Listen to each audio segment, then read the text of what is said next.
রাধে বন্ধুরা, গোলকের সুখে সকলকে অনেক অনেক স্বাগত। আর স্বাগত নিয়ে আজকের ভিডিওটা স্টার্ট করছি। আর আমরা এখন সকাল সকাল বসে আছি অগ্রদ্বীপ স্টেশনে।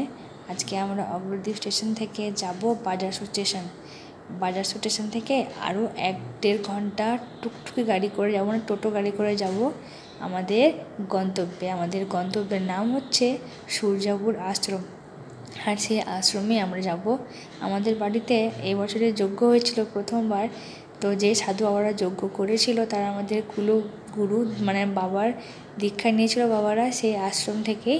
তো সেই আশ্রমের গুরু, তো আমাদের ওনারা আমাদের কুলগুরি হচ্ছে সম্পর্কে। তো আমরা আজকে ওখানে যাচ্ছি। তো আমরা এখন কাটোয়া স্টেশনে ট্রেনে উঠে বসে পড়েছি। আর এখানে এখনও ট্রেন ছাড়বে 1/2 ঘন্টা 1.5 ঘন্টা পর। আর এই যে এদিকে আমাদের ভুলন বাবু এদিকে খুবই দুষ্টুমি করছে, ট্রেনের মধ্যে একটুও বসছে না, ওর মা ওকে ধরে ধরে আনছে। আর পিকাও একটুখানি নার্ভাস হয়ে গেছিলো, তাই একটু জল খাচ্ছে। আর পিকার ভাইয়ের জন্য একটু কচুরি আর তরকারি আনা হয়েছে, সেটাই খাচ্ছে এখন। আর পিকা এখন জল খেতে গেলে জল লেগেছিলো গলায়, তো পিকা একটু জলটা ফেলে দিয়ে একটু ফ্রি হয়ে নিল। আর আমরা চলে এসেছি আশ্রমে। এই যে তো আমাদের আশ্রমে পড়ছে। আমি আর কোনো ভিডিও শ্যুট করতে পারিনি, আমার হাতে ছিল না ফোনটা, তার জন্য। তো এই দেখো এখানে এসে দুষ্টুমি শুরু করে দিয়েছে। তোমরা দেখো কি হচ্ছে এখন।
তো বন্ধুরা, তোমরা দেখতেই পেলে সকালবেলার পুজো এখানে হয়ে গেছে।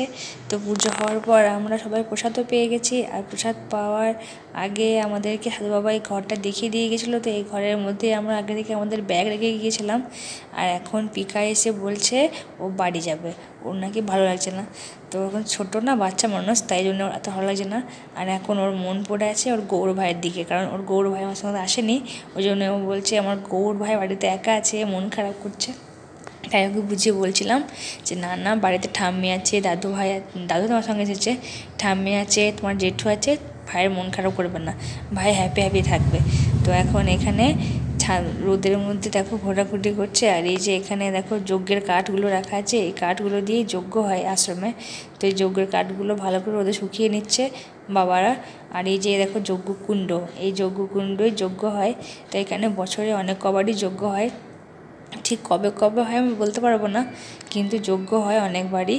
তো এই যে এই যজ্ঞকুণ্ডর মধ্যে দেখো এখানে চারিদিক দিয়ে ঘেরা আছে, আর চারিদিকে পাখা আর লাইট লাগানো আছে। কিন্তু এখানে এত ঠান্ডা হাওয়া দিচ্ছে যে এখানে পাখার কোনো দরকারই নেই, কারণ সামনেই একটা গঙ্গা আছে। তো সেই গঙ্গার হাওয়াটা এতভাবে আসছে যে এখানে যে কেউ আরামসাথে ঘুমাতে পারবে। এই যে এখানে দীপিকা, অংশু, বাবা, বোন, সাধু বাবা সকলেই বসে আছে। আর বাবা একটা কথা সবসময়তেই বলে, সাধুর সঙ্গে স্বর্গবাস। আর সাধু মুখে কৃষ্ণ কথা শোনার মানে যাকে বলে সাধু মুখে কৃষ্ণ কথা জুড়ে যায় যে মনের ব্যথা, যাক এমন একটা কথা আছে হয়তো। তো এখন এখানে সকলে বিশ্রাম করছি, কারণ আমরা ভোর 4টের আগে ঘুম থেকে উঠে রেডি হয়ে অগ্রদ্বীপ স্টেশনে এসেছিলাম, তারপরে ওখান থেকে কাটোয়া, তারপরে কাটোয়া থেকে বাজার স্টেশন, তারপরে আসে বসেছি। মানে অনেকটাই জার্নি করতে হচ্ছে, তার সবাই একটুখানি ক্লান্ত। আর বাবা এখানে গল্প বলছে, তোমরা আমার সাথে বাবার গল্প শোনো। রাধে রাধে। মা যেরকম আদেশকে তুমি সেরকম যাও যাও, তা ও স্নান টান করে সে অবস্থায় যাচ্ছে। আর কৃষ্ণের কিছু সর্বদাস ওনার যা সতীত্বই বল আছে, ওনার সতীর দৃষ্টি ব্যর্থ হবে না, ওনার বাক্য ব্যর্থ হবে না। ওটা শুধু বজ্র হয়ে গেলে ওকে আর মারতে পারবে না।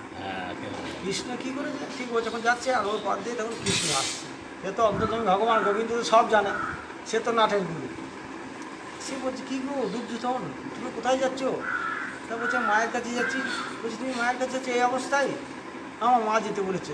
হ্যাঁ যেতে বলেছে জানি, যে ছেলে যখন মায়ের কোলে থাকে তাতে এইরকমভাবেই আমরা জাত হয়েছি। মানে এই আমরা তো পুরো আলগাশরীরই জন্মেছি, আবার যখন চলে যাবো আলগাশরীরই যাবো। তো বলছে হ্যাঁ জানি, তোমার মা ঠিকই বলেছে। তা কিন্তু সেটা কতদিন পর্যন্ত? মানুষ যখন 18 বছর বয়স হয়, সাবালক হয়, বড় ছেলে মায়ের কাছে কোনোদিন খালি পোশাকে যায়?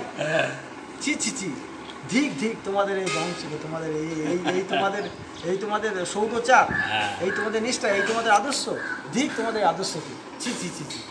হ্যাঁ অবশ্য করে যেতে না, তাই নাও দিয়ে অনেক জায়গায় বলে ও গায়ের অন্যটা দিয়েছে, কৃষ্ণ নামাবলিটা দিয়েছে, যে সেটা অন্তত তুমি অন্তত লজ্জা নিবারণ করে যাও। আবার কোনো জায়গায় বলে না, কিছু দেয়নি, ও যখন ওই ভাষণ দিয়েছে ওর কথায় ও খুব মর্মাহত হয়েছে। বলছি কৃষ্ণ তো ঠিকই বললো যে আমি এত বড় ছেলে, এই 24-25 বছরের যোদ্ধা ছেলে, এখন যদি মায়ের কাছে আমি অন্য হয়ে যাই খুব একটা লোক লজ্জার ব্যাপার। তা কী করবো, রাস্তায় যেতে কী করছে, একটা কলার পাতা নিয়ে মাজাটা জড়িয়েছে, চলে গেছে। যথাযথ দুর্যোধন এসে হ্যাঁ এসেছি মা, ও তো চোখ বন্ধ আছে, ও শিব টিপ পুজো টুজো করে এসে বলে মা বাবা তুমি দাঁড়াও, আমি আমার এই যে বেতুচারি চোখ বেঁধেছিলাম, আমি এই কাপড়টা খুলে তোমাকে একবার দেখবো, দেখে নিই। ব্যাস ও যখন চোখটা খুলেছে, চোখ খুলে তার সাধনার একটা পাওয়ার, সে অগ্নির শিখার মতো যাচ্ছে। আর তার পুরু একদম পা থেকে তাকাতে আসছে, ও পুরু তো শরীরটা বজ্র হতে চলে আসছে। তাকাতে মাঝখানটায় দেখেছে একটা কলার কথা যাবে। যখন সে করার পর যখন আবার তার সাধনা, সে তো স্তব্ধ হবে না, তার গতিতে সে বেরিয়ে যাবে। যখনই পরে তার যখন দেখলো যে এটা কলার পাতা আমার চোখে পড়লো, বললো দুর্যোধন, হাই দুর্যোধন, তুই এই করলি, তোকে আমি বারবার বলেছিলাম তুই যেমনভাবে জাত হয়েছিস সেই রকমভাবে আমার কাছে আসিস। তোর কি হায় ভগবান, সত্যই থাকবে। ওই জন্য যখন ও যুদ্ধ করে যাওয়ার সময় ও মার কাছে মানে জয়ের আশীর্বাদ চেয়েছিল, তারপরে দুর্যোধনের যুধিষ্ঠির মায়ের কাছেও জয়ের আশীর্বাদ চেয়েছিল। তা বলে তোমরা দীর্ঘায়ু হও, তা বলে দীর্ঘায়ু হও জয়ের আশীর্বাদ। তা বলছে না দিদি আমি তো জয়ের আশীর্বাদ দিতে পারিনি। বলছি তুমি জয়ের আশীর্বাদ দাও নি তুই বোন? তা বলছে না আমি বলেছি দীর্ঘায়ু হও। ওরা মায়ের কাছে গিয়েছে, মাও তাই বলেছে। তা মায়ের কাছে গিয়েছে, তো প্রণাম করে যেয়ে বলেছে বাবা তুমি দীর্ঘায়ু হও। বলছে না আমি দীর্ঘায়ু চাইতে আসিনি, আমি জয়ের আদেশ চাইতে, আশীর্বাদ চাইতে এসেছি। বলে জয়ের আশীর্বাদ, ঠিক আছে যথা ধর্ম তথা জয়। যথা ধর্ম তথা জয়, কি সব। ছেলেকে তার বাক ফেরাতে পারবো না, ছেলে সামনে যথা ধর্ম তথা জয়, যে দুর্যোধন তোমার জয় হবে এই কথা বলেনি। ওরা হচ্ছে সতী নয়, ওরা কোনো স্বার্থ টানে না, যেটা ন্যায়, যেটা সত্য, যেটা ন্যায্য সেটাই বলেছে। তো সতী কাকে বলে?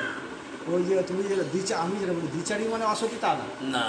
মানুষ সব থেকে বঞ্চিত হলেই সত্যভ্রষ্টা, সেখানে শুধু নারীর ক্ষেত্রে নয়, সর্বত্র সবাই, পুরুষের ক্ষেত্রেও তাই, নারীর ক্ষেত্রেও তাই।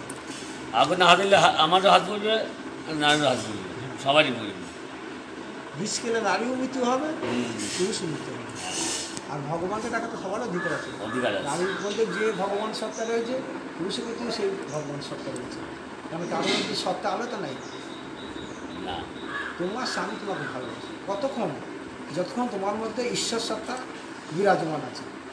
তোমার ভেতরে যখন ঈশ্বর সত্তা চলে যাবে, তোমার এই সুন্দর চেহারার উপর তার আর কিচ্ছু ভালোবাসা থাকবে না, থাকবে তখন তুমি মৃত বলে ভাষা করবে, বুঝলি না? এবার ধীরে মুছে তুমি স্বামী করবো তাই করবে। তুমি যে স্বামী আমার, তুমিই সর্বস্ব, তুমি ছাড়া আমার জীবনে কেউ নেই।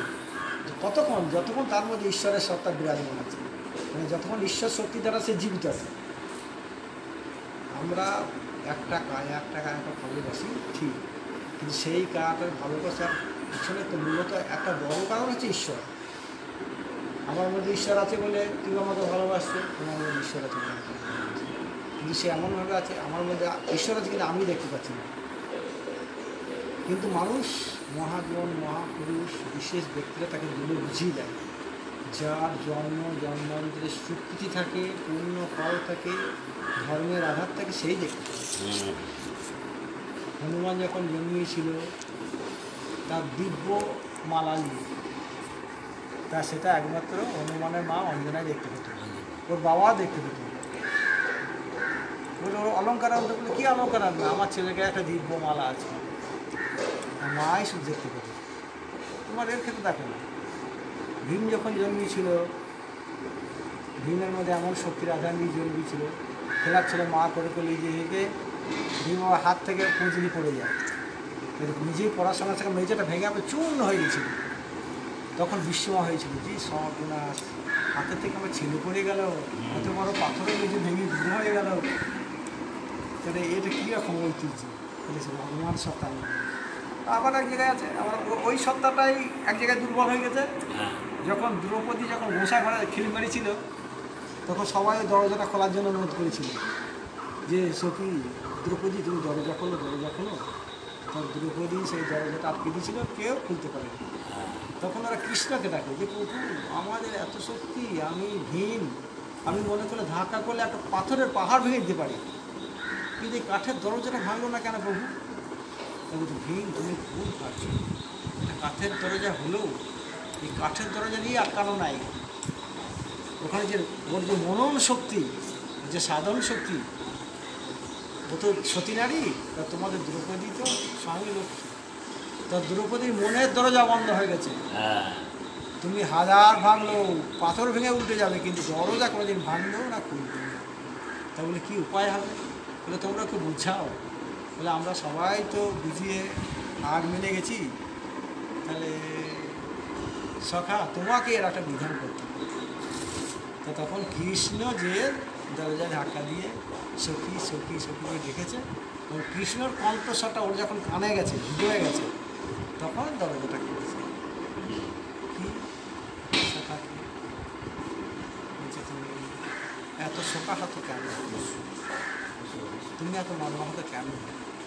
আর ও খুব কেঁদে উঠেছে, বলছে ওদের ভাই ভাই পৈতৃক সম্পত্তি নিয়ে, রাজ্য নিয়ে ঝগড়া, অশান্তি, দ্বন্দ্ব, আমি তোদের কুলবধূ, তাহলে আমি কি পাপ করেছি, আমি কি অপরাধ হয়েছি? তারা তা ভাই ভাই যুদ্ধ করে না করে আমাকে কেন সবার মাঝে কাপড় তুলে আমার নারী একদম বিবর্ণ করা? ঠাকুর এটা কি সহ্য করা যায়? আমি পারছি না ঠাকুর। তখন কৃষ্ণ বলছে সখী তুমি আমার কথা শোনো। কী বলবো? বলে তুমি দুর্যোধনকে ক্ষমা করে দাও। যে তুমি দুর্যোধনকে ক্ষমা করতে বলছো? দুর্যোধনের আদর্শে এই বিকর্ণ টিকর্ণ কী না করলো, আমার সর্বস্ব কাপড় এমনভাবে টানলো ঠাকুর, আমি আর রক্ষা করতে পারিনি। দুঃশাসন এই সবাই ছিল দুঃখ, ওর 3-4টে ভাই যারা আজ্ঞাকারী দুঃশাসনে সর্বপ্রথম করেছিল।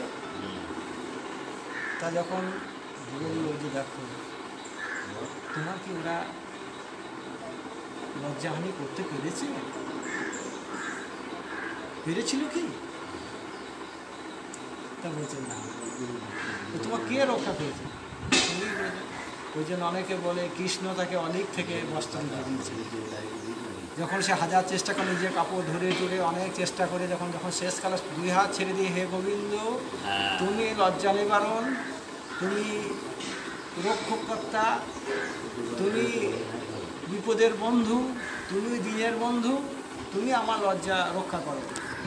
তখন দেখা যাচ্ছে স্বর্গ থেকে একটা কাপড় ভেসে ভেসে সে গায়ে আসছে, আর ও সে কাপড় টানটাতে পাহাড় হয়ে যাচ্ছে, আর ও সে টানছে আর ঘুরছে, ঘুরতে ঘুরতে আলাপ হয়ে গেল, হয়ে সবাই হয়ে গেল। যখন হলো তার আগে যখন থেমে গেল, তখন সবাই বলছে এই সভায় আমি অগ্নাকন্যা, অগ্নি থেকে আমি জন্মেছি, আমার অভিশাপে রাজ্য ধন ধ্বংস সমস্ত ভস্মীভূত হয়ে যাবে। তখন বলছে তুমি অভিশাপ দিবে না, ও সমস্ত ফিরিয়ে দিল। আপনারা মনে থাকুন, বিবর্ণ আমার হবে। করতে দেখেছে সেই রাজসভায় যত রাজা ছিল সমস্ত রাজাদের গয়না আপন ইচ্ছে খুলে পড়ে গেল, গায়ে থেকে মাথার মুখে খুলে পড়ে গেল। মানে বড় বড় মহারথী ছিল, হ্যাঁ, একটা কথা বলে নাই, তাকে ওইভাবে মরতে হইল। ধরুন বিশ্বদেব, দ্রোণাচার্য, কৃপাচার্য, যত বড় বড় মহারথী সব। তো বন্ধুরা আমরা আর ওখানে বেশিক্ষণ থাকিনি। তো ওখান থেকে আজকে আমাদের সত্যি কপালে অনেক পাক লেগে গিয়েছিল, কারণ ওখান থেকে আর কি ট্রেন বন্ধ ছিল। আমাদেরকে নৌকা করে টোটো করে অনেকটা ঘুরে ঘুরে তারপর কাটোয়া আসতে হয়েছে। তো তার মাঝে আমি আর কোনো ভিডিও করতে পারিনি। তো যাই হোক, তোমাদের ভিডিওটা কেমন লাগলো আমাকে অবশ্যই কমেন্ট করে বলবে। আর এই যে এখানে পিকার মা, অংশু, পিকা, সামনে ভাই বসে আছে, আর আমরা এদিকে চলে এসেছি এখন কাটোয়া স্টেশনে। তো ভিডিওটা আজকের মতো বন্ধুরা এইটুকুই থাকলো। ভিডিওটা আমি আর টানলাম না, কারণ ভিডিওটা অনেকটাই বড় হয়ে গেছে। এর থেকে বড় ভিডিও মনে হয় আমি এরাই কোনো করিনি। তো যাই হোক, তোমাদের ব্লগটা কেমন লাগলো আমাকে অবশ্যই কমেন্টে বলবে। আর তার সাথে যেন অবশ্যই বলবে যে সাধু বাবার গল্প তোমাদের কেমন লাগলো। আমার তো খুব ভালো লেগেছে। রাধে রাধে, হরি বল।